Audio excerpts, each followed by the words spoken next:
Pagi ini bom bunuh diri meledak Ratusan orang memadati monumen bom Wajah Bali dan di Kota penampilan pelaku Bandung. pun sempat tertangkap.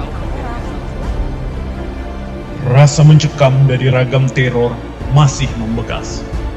Jerit tangis para korban masih menderu. Tangis keluarga yang ditinggalkan masih saja menghantui.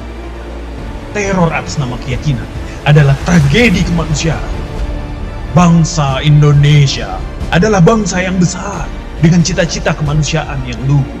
Semuanya tercermin dari gagasan yang terkandung dalam Pancasila.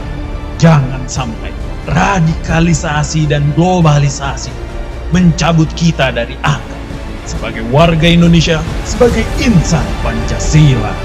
Globalisasi justru harus semakin memperteguh identitas kita sebagai bangsa Indonesia. Dampak dari globalisasi terhadap nilai-nilai Pancasila. Kita juga melihat sekarang banyak serbuan untuk merubah Pancasila dengan ideologi yang lain. Kita harus sadari bahwa Pancasila sudah harga mati. Pancasila itu merupakan dasar negara kita. Dasar itu pondasi. Kalau kita bangun rumah, pondasinya roboh rumahnya pasti. Oleh karena itu kita harus jaga betul. Nah, kalau dia tidak jaga Pancasila, berarti dia mau menghancurkan Indonesia.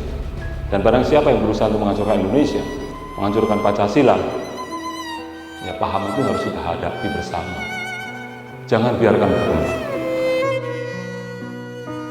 Menjaga bangsa adalah tanggung jawab kita bersama. NKRI harga mati bukan hanya slogan semata. Pancasila adalah nilai yang harus kita yakini bersama. Semangat dan falsafah hidup kita.